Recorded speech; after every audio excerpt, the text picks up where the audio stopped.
Estás escuchando a la Voz Hispana Radio a través de Radio Águila 1050 AM, la número uno, Voces con Libertad, a través de Radio Águila. Y tenemos el honor de entrevistar el día de hoy a un gran amigo mío también, que nos conocimos en ABC Televisión en una entrevista, el pastor Fabián Muñoz. ¿Cómo estamos, pastor? Gracias, un gusto saludarlo y estar aquí en la radio conjuntamente con todos los radioescuchas.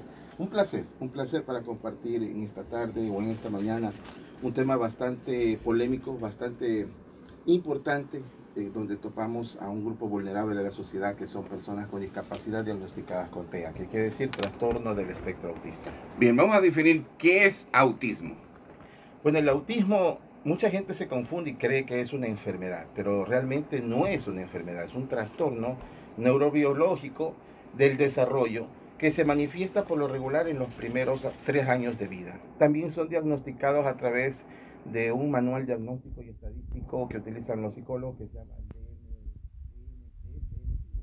en donde a través de él se puede diagnosticar prematuramente, digamos, durante los 3 primeros años, en preferencia, que si es que este individuo, hombre o mujer, posee alguna clase de tendencia a tener este trastorno, que conjuntamente, a más de manifestar una discapacidad intelectual, presentan síntomas secundarios, como a veces vemos la hiperactividad, vemos un humor medio variante, puede estar riendo, como puede llorar de manera incontrolable, no controlan mucho la frustración, normalmente caen en una crisis de agitación sin ninguna causa aparente.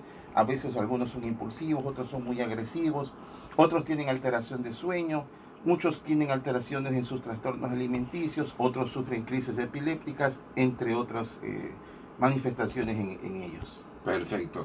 Señora Melia de Bonilla, ¿cuál es la próxima pregunta que tenemos para el pastor Fabián Muñoz?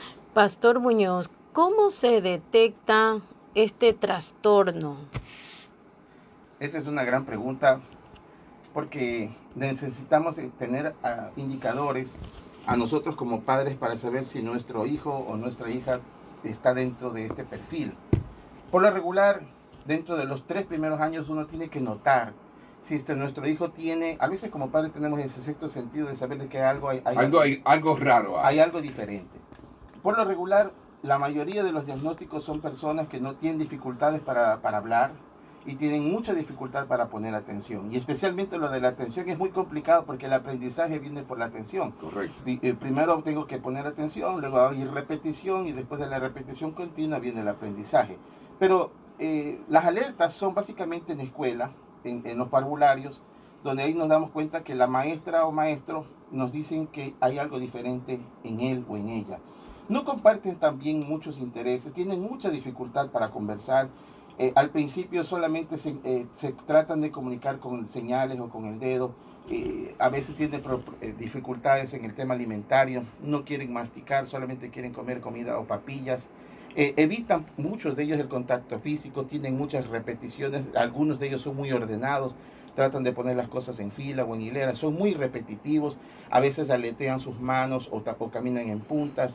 O sea, tienen comportamientos raros que uno tiene que decir como padre, muy honestamente, mi hijo es diferente y necesito diagnosticarlo. Y el primer diagnóstico que se debe hacer es el psicológico, en donde por lo regular el diagnóstico dicen que el niño padece de TGD, o sea, trastorno generalizado del desarrollo. Correcto. En donde luego ya le indican que eso traducido a español es el trastorno del autismo, el trastorno el TDA, el trastorno de espectro autista.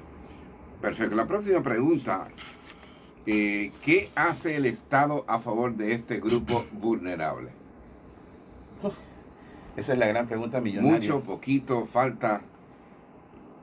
Mire, como padre he tenido que inteligenciarme muchísimo de la ley, porque la ley actualmente tiene muchas flexibilidades y muchos beneficios a favor de las personas con discapacidad. Pudiera o quisiera decir que el Estado lo aborda el tema del autismo con eficiencia. En las escuelas, en la inclusión escolar, no están capacitados para hacer una educación inclusiva para niños con autismo. Están más preparados para personas con discapacidad intelectual, para personas con discapacidad física, sean Así sordos, es. sean ciegos, sean mudos, síndrome de Down, pero el autismo como tal no están capacitados porque la persona con diagnóstico autista necesita, y eso lo demostré, una persona de apoyo. Entonces, ¿qué es lo que el Estado debería hacer? A pesar de que en la ley de educación manifiesta que los niños con capacidad especial, en este caso el niño con autismo, debería tener, al menos en una institución pública, un maestro o un docente de apoyo. Se supone que por ley así está establecido. Resulta que en las instituciones educativas no existe ese maestro de apoyo. Entonces los padres se ven abocados a que los niños traten de hacer inclusión escolar, y de pronto las escuelas se dicen el niño tiene comportamientos raros, no es un niño neurotípico, vamos a tener que recomendarlo a que se haga una evaluación, y si la evaluación indica que no, va a tener que ser removido de una educación inclusiva a una escuela especializada. Cuando hacen eso o hacen ese informe, están rompiendo el derecho de inclusión, porque Claro. están diciendo de que él no puede estar con los otros niños neurotípicos y que tiene que estar con un segmento de estudiantes que son catalogados como diferentes. Yo tuve esa experiencia y yo demostré con el Estado de que se equivocaron. ¿Cómo lo logré? Básicamente, cuando mi hijo estaba en la escuela, en una institución pública, estaban diagnosticándolo de que él no podía ser sujeto de inclusión escolar, yo primeramente puse una denuncia contra el Ministerio de Educación a través de los órganos regulares. Correcto. Y el Ministerio de Educación, como lastimosamente en nuestro sistema procesal, ellos se convierten en juez y parte. Ellos reciben la queja, ellos mismos se analizan y ellos mismos determinan. Entonces, ¿qué determinaron? De que todo está bien, de que el proceso está bueno, que ellos han seguido todos los protocolos, y que si yo como padre no me siento satisfecho, tengo la libertad, entre comillas, de mover a mi hijo de una escuela normal o regular y moverlo a una institución especializada. Yo me quejé y le dije, eso no es así. No puede ser posible que ustedes consideren que mi hijo que no pueda ser sujeto de inclusión. Elevé mi queja a una instancia superior. Los padres que conocen de este caso me decían, pastor, usted va a pelear contra el sistema, no lo va a lograr.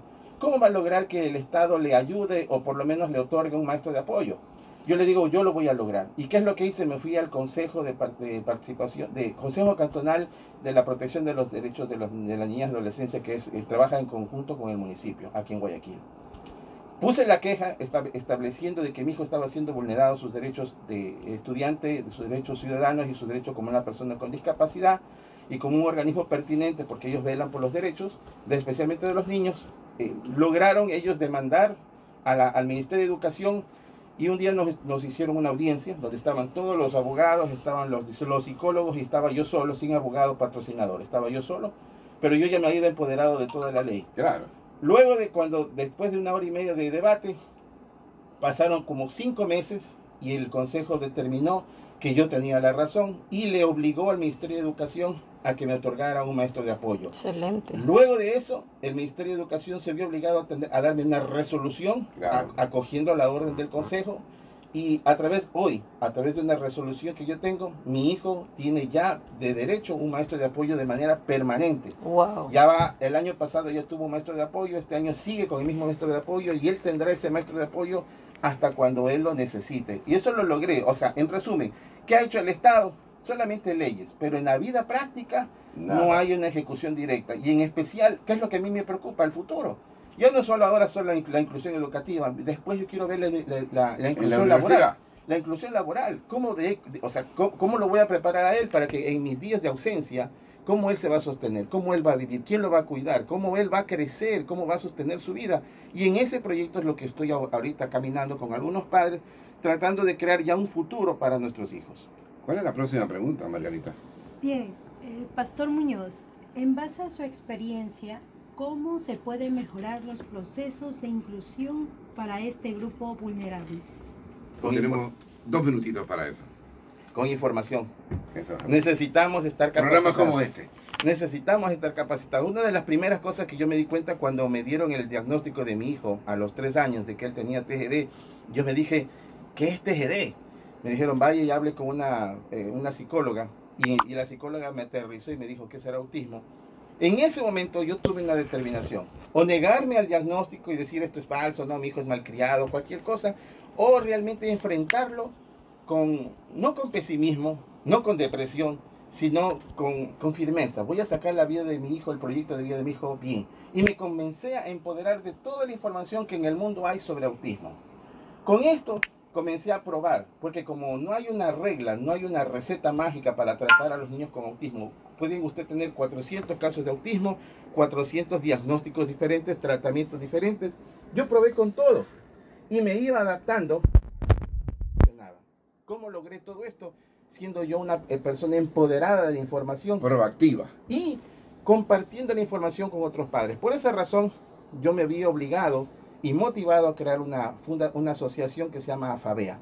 AFABEA significa Asociación de Familiares Vinculados al Espectro Autista, el cual congregamos a padres y madres que tienen el mismo diagnóstico con el objetivo de que entre todos nos compartimos información. Ya hay padres que tienen adolescentes de 15, 16 años y ellos nos dicen: yo ya pasé por el periodo de los 12, 13, 14 años y mi hijo pasó por esto y yo lo sobrellevé de esta forma. Otros que recién ingresan: mi hijo tiene 3 años, no habla, ¿qué podemos hacer? ¿Cómo, pastor, cómo hago para un proceso de inclusión escolar? ¿Qué debo hacerle? ¿Qué libros le compro? ¿Cuál es la terapia? ¿Funcional la quinoterapia? ¿Funcional la canoterapia? ¿Funcional la tal o cual cosa? Con nuestra experiencia, cada uno nos enriquecemos y de esa forma, con información, enfrentamos el autismo. Se da una retroalimentación. Correcto. Teléfono si alguien tiene alguna pregunta que pueda ser parte de esa asociación. Bueno, en primer lugar, las redes sociales. Mucho más fácil acordarse de una red social que el Claro. teléfono. En Facebook nos pueden encontrar como Autismo Guayas o AFABEA.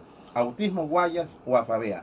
Y si alguien desea contactarse conmigo directamente para agregarlo sin ningún costo al grupo de AFABEA, mi número de celular es el 099-862-9522. Si gustan, redes sociales, AFABEA o Autismo Guayas, Pastor Fabián Muñoz. Pastor, gracias por estar con nosotros aquí el día de hoy. Creo que este tema tenemos que traerlo nuevamente y traer también a más gente que usted tenga, que podamos contribuir con este tema. Yo creo que eso se puede dedicar un programa completo y no terminamos. Así Pero es. por lo menos hoy pusimos la semillita como la palabra de Dios cuando la llevamos a nuestros hermanos. O sembramos la semilla y Dios nos va a ayudar a llevar esto mucho más alto. Y La Voz Hispana Radio. Algunos, perdón, para terminar, si algunos en algún momento dado se repite la entrevista, lo que me comprometo a hacer es ayudar con los tips legales. ¿Cuáles son los códigos que me sirvieron a mí para vencer al Estado? Con eso yo puedo ayudarles a cada uno a que puedan vencer al Estado legalmente, porque no exigimos ningún favor, exigimos derechos. Eso es así. Así es. Y Radio Águila, 1050M, yo sé que el doctor John Copiano va a estar a favor de estar dentro de este panel y ayudar a la situación. Así que vamos a seguir con La Voz Hispana con un minutito más, que vamos a hacer una llamada a Texas y venimos prontamente.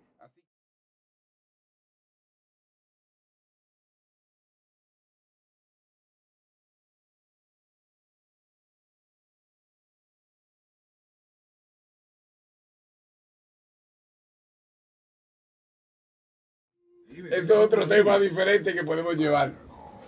Lo podemos hacer. Lo entonamos si quieres. ¿Quieres tonarlo? El sofá.